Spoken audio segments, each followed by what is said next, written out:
네, 서울대 12년 특례 글로벌 인재2 자소서 부활에 따른 특강 오늘 소개하도록 하겠습니다. 대치 입시 코치 아델라 김이고요.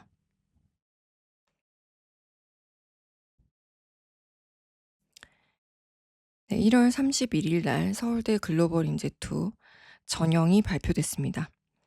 7월부터 부활하기로 했던 자소서가 이번에 3월 시즌부터 바로 진입이 됐고요. 영상을 좀 더 일찍 소개를 해드리고 싶었는데 제가 지금까지 올라온 자소서에 관련된 혹은 서울대 12년 특례 전형에 관련돼서 그 영상을 좀 찾아봤는데 자소서 작성에 대해서 세부적으로 소개한 영상은 별로 없었던 것 같아요. 그래서 제가 어디까지 이거를 공개를 해 드려야 될지를 고민을 좀 하다가 다소 조금 늦었습니다. 자, 서울대 글로벌 인재2 온라인 원서 접수 기간은 3월 4일부터 3월 6일까지입니다. 상당히 빠듯하죠. 네, 추천서 제출까지가 7일이고요. 화상 면접은 5월 2일 대상자가 발표되고 9일 면접이 진행되게 됩니다. 입학처에 발표되지 않고요. 각 단과대의 홈페이지에 발표가 되기 때문에 주의해서 보셔야 됩니다. 자, 자기소개서 및 수학 계획서는 같이 병합해서 4,000바이트, 한국어로 약 2,000자 정도를 작성하셔야 됩니다. 영어는 약 800워드고요.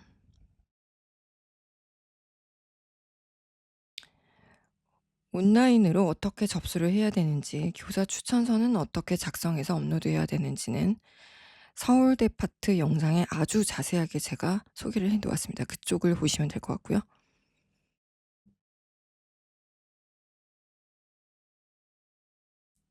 자, 서울대 자기소개서는 영문과 한글 둘 중에 택 1로 작성하시면 됩니다.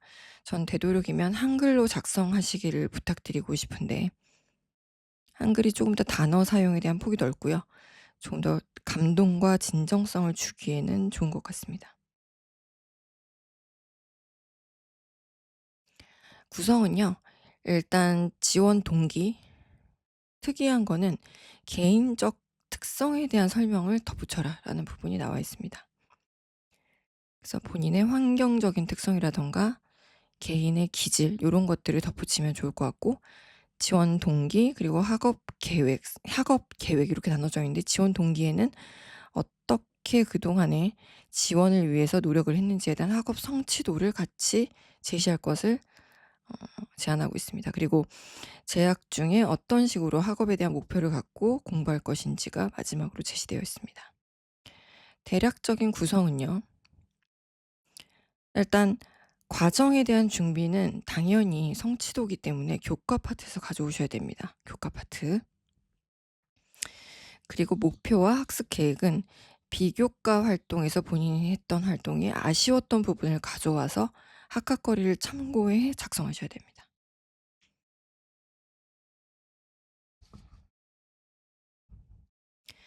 그래서 보통 교과 파트는 여러분들이 AP나 또 기타 외부 온라인 강의 그리고 익스텐드 에세이 같은 것들 IB 하시는 친구들 그런 파트에서 자신이 했던 주제나 활동과 연관해 가지고 AP 과목도 그렇고요. EE도 그렇고요. 이 과목을 풀어가는 어떤 기본적인 랜덤한 공식이라든가 혹은 그 공식이 아니더라도 이론이 있잖아요. 그런 것들을 디테일하게 풀어가면서 어떻게 공부했는지를 설명을 하셔야 돼요. 네, 저는 오랜 기간 학생들 가르치면서 지도하면서 요런 식으로 작성을 했을 때 가장 잘 먹혔던 것 같아요. 보통 학업 파트는 굉장히 뭉뚱그려서 쓰기 마련이거든요. 뭉뚱그려 쓰시면 알맹이가 쏙 빠지게 됩니다. 그래서 이 부분을 그런 식으로 디테일하게 파서 채워 넣었을 때 좀 더 효과가 좋았고 학생다웠던 것 같습니다. 그 이상의 방법은 제가 더 오픈하기가 좀 곤란하고 자 그리고 목표와 학습 계획 파트에서는 여러분들이 비교과 활동을 하면서 가장 아쉬웠던 부분, 그 아쉬웠던 부분의 보완점을 가지고 진행을 하셔야 됩니다. 반드시 학과 커리를 참고하셔야 돼요. 그리고 목표와 학습 계획은 저는 대부분은 교과 파트, 비교과 파트, 그리고 봉사 파트 이렇게 세 가지 파트 정도를 쓰라고 학생들에게 요구합니다.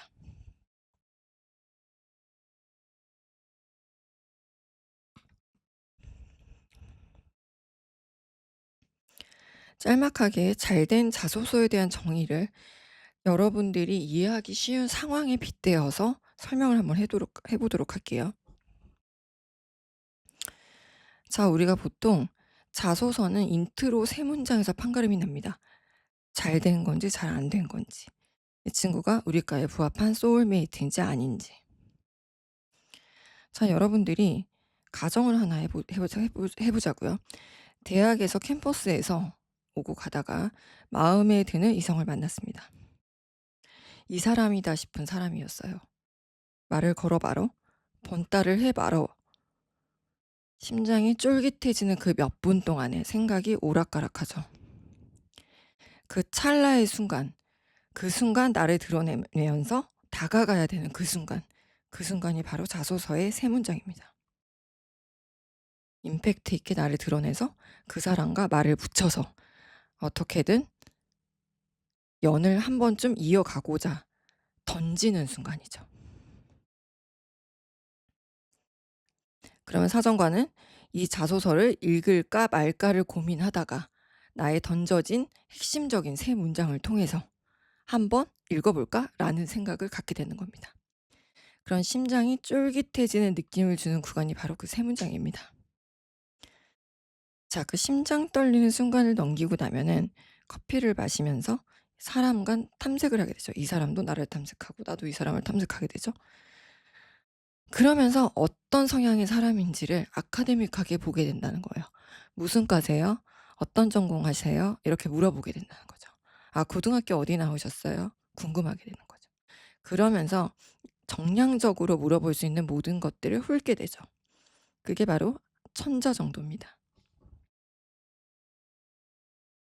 10문장쯤 대략 되게 되는데 이 자소서가 거기까지 읽고 나면은 계속 읽을 만한 가치가 있는지 아닌지를 판단하게 됩니다. 그래서 제가 아까 말씀드렸죠. 아카데믹한 부분이지만 구체적으로 써야 되고 재미가 있어야 된다고. 커피 한 잔 이상의 가치를 투자할 만한 사람인가 아닌가 따지게 된다는 거죠. 재미가 있나? 이 사람만 계속 있으면 뭔가 내가 힐링이 될까? 이런 걸 결정하게 된다는 거죠.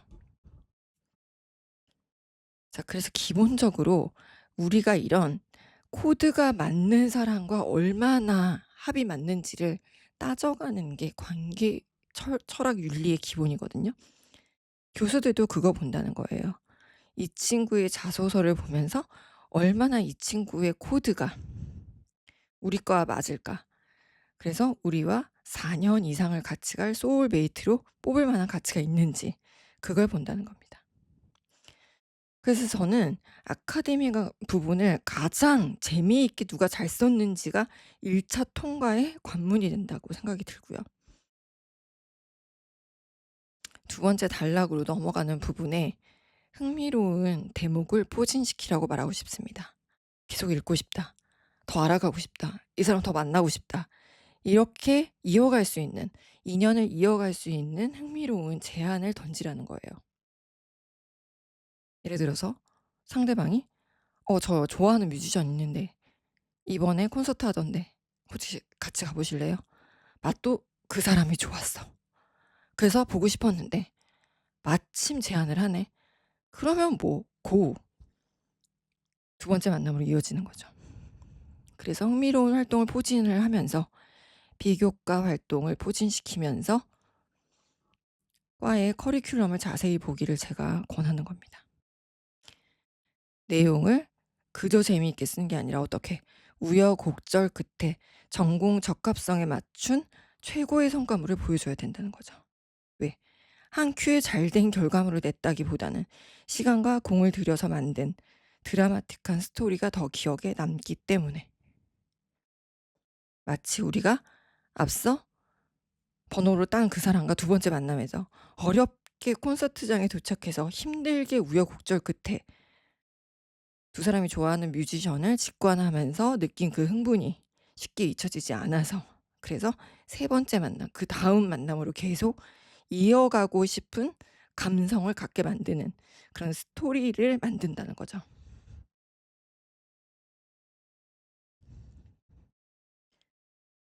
그래서 이렇게 마지막 단락까지 글을 다 여운을 남기어서 쓰게 되면 어때? 교수들은 '얼굴 한번 봐야 되겠다.' 면접까지 가게 된다는 겁니다. 그래서 제가 기승전결의 뚜렷한 스토리텔링을 반드시 쓰시라는 거예요. 그러면 어때? 똘똘한 친구들은 아까 제가 말씀드린 대로 전공 소개 파트를 집중적으로 참고해서 봅니다. 서울대는 커리큘럼을 보면요. 인포그래픽식으로 굉장히 잘 눈에 보이도록 만들어져 있어요. 복잡하지 않아요. 그래서 그 커리큘럼에 나의 활동을 잘 대입해서 보물을 찾듯이 중간중간에 단어들을 심어주면 됩니다. 굉장히 쫀쫀하고 뭔가 익숙한 단어이기 때문에 교수들이 더 소울메이트처럼 느껴져. 이게 나름의 팁입니다. 그래서 이걸 그저 쓰시기보다는 제가 아까 말씀드린 대로 STAR 기법을 활용해서 쓰시기를 권합니다. 상황과 과제, 행동과 결과를 활용해서 체계적으로 설명하는 STAR 기법을 활용한 프로세스를 제시해 보고 싶습니다.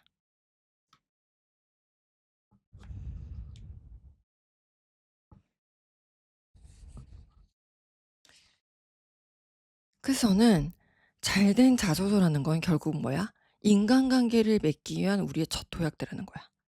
대학에 있는 교수들과 인간관계를 맺기 위한 나의 4 년간의 학업을 맡기기 위한 첫 도약대입니다. 그래서 그 도약대를 좀 공을 들여서 쓰시라는 거예요. 빨리 쓰는 게 문제가 아니라 공을 들여서 제대로 쓰시라는 겁니다. 그렇게 공을 잘 들이고 나면 그 자소서가 연대도 쓰이고 고대도 쓰이고 모두 다 쓰인다는 거예요. 되시죠? 제가 사실은 지원 동기에서 요런 파트를 가져오면 제대로 된 지원 동기를 끄집어 온 거다 요런 것까지도 정리를 해 놨는데 너무 많이 오픈을 하면 제가 컨설팅하는 아이들이 약간의 '부당하다.'라고 생각을 할 수도 있을 것 같아서 제가 일단은 그 렌더링에 썸네일 렌더링에 쓴 대로 연세대 그림과 글로벌 인재와 그리고 그 하스에 이관왕한 학생의 스펙만 잠시 언급하면서 아카데믹한 부분과 비교과 활동이 들어가는 그 마지막 단락을 어떻게 써야 되는지를 잠시 그냥 맛보기로 설명을 드리도록 할게요. 자, 이 친구는 그 아카데믹한 부분을 총 한 2 개에서 3 개의 활동, 2개 정도 활동으로 나눠서 썼거든요. 네, 지역 경제학에 좀 관심이 많아서 경영 혁신 기법의 연구 과정을 에, 좀 자세히 썼습니다. 그래서 지역 경제를 살리면서도 자신의 어떤 설계도를 제시하는 방식이었어요. 경영에 관련된 리엔지니어링 과정을 보여줬고 그 과정에서 그 지역 경제 시장의 조직의 규모를 축소하고 비용을 절감하는 다운사이징을 병행을 했거든요. 그걸 통해서 이제 그 시장의 어떤 약점과 위험 요인을 보완하면서 기회를 잡아 성장시키는 그런 경영 전략을 제대로 활용을 했습니다. 이 친구 스펙을 제가 전에 말씀을 드렸죠. 토플 94 점에 IB 프리딕 36 점으로 연세대 이관왕에 올랐어요. 다른 거 정량적인 점수는 아무것도 없었습니다. AP도 없었고 SAT도 없었어요. 근데 이 친구는 이 활동 3개 지역 경제 살리는 활동 3 개가 너무너무 괜찮았어요, 제가 보기에는.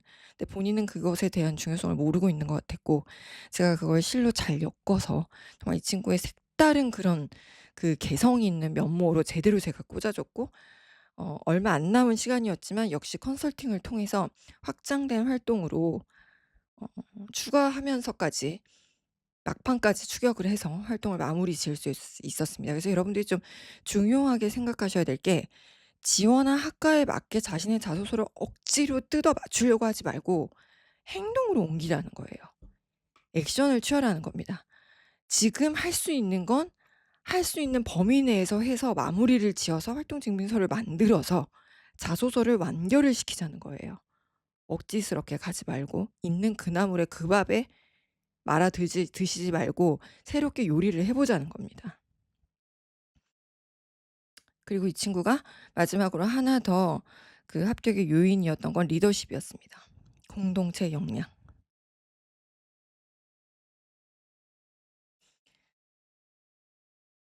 그리고 제가 아까 말씀드린 고런 프로세스로 자소서를 작성을 했고 활동 증빙 서류를 마지막까지도 학교 측에 받아내서 그것을 통해서 자신의 활동을 입증해 냈습니다.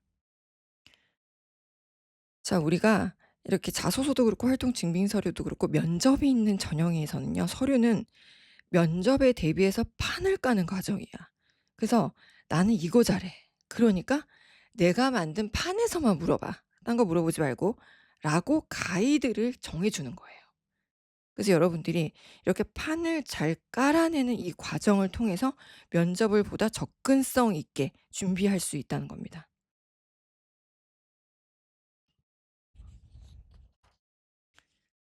그래서 이 친구는 아카데믹한 부분을 굉장히 경영 기법을 이용해서 아까 말씀드린 경영 기법을 이용해서 굉장히 좀 파듯이, 파듯이 정말 작성을 했고 비교과 활동이 들어가야 될 아쉬웠던 부분의 그 목표 학습 파트는 이 친구가 마케팅 과정에서 그 SNS를 위한 소통이 굉장히 좀 미약했다는 것이 좀 아쉬웠다고 그러더라고요. 그래서 그쪽 파트에서 고객과 콘텐츠를 통해서 소통할 수 있는 서비스 앱을 만들고 싶은 거. 그래서 본인의 브랜드 인지도를 좀 지역 브랜드 인지도를 향상시키기 위한 콘텐츠 마케팅을 좀 하고 싶다는 거. 요런 거를 피력을 좀 했습니다.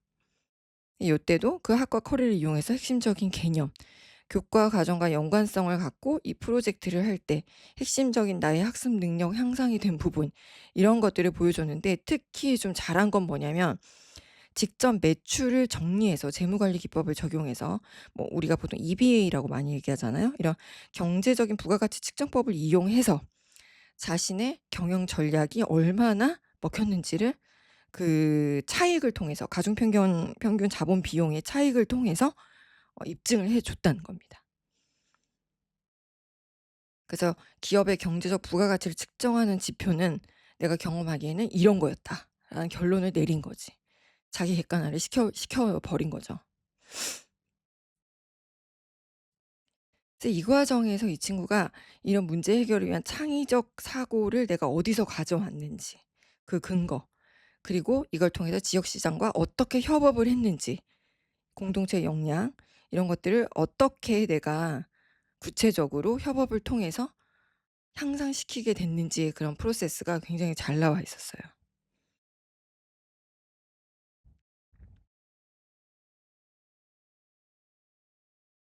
그래서 그저 흔해 빠진 그런 앱 디자인, 콘텐츠 디자인이 아니라 굉장히 열악한 환경이었기 때문에 그 열악한 환경을 극복할 수 있는 또 다른 그런 어떤 그 유연한 이런 서비스 디자인을 하고 싶다는 게 이 친구의 가장 큰 그 모토였습니다. 고객 경험과 콘텐츠 전략을 보다 환경적인 부분에 어 유연할 수 있는 그런 전략 확장 이런 쪽으로 썼던 걸로 제가 기억을 하고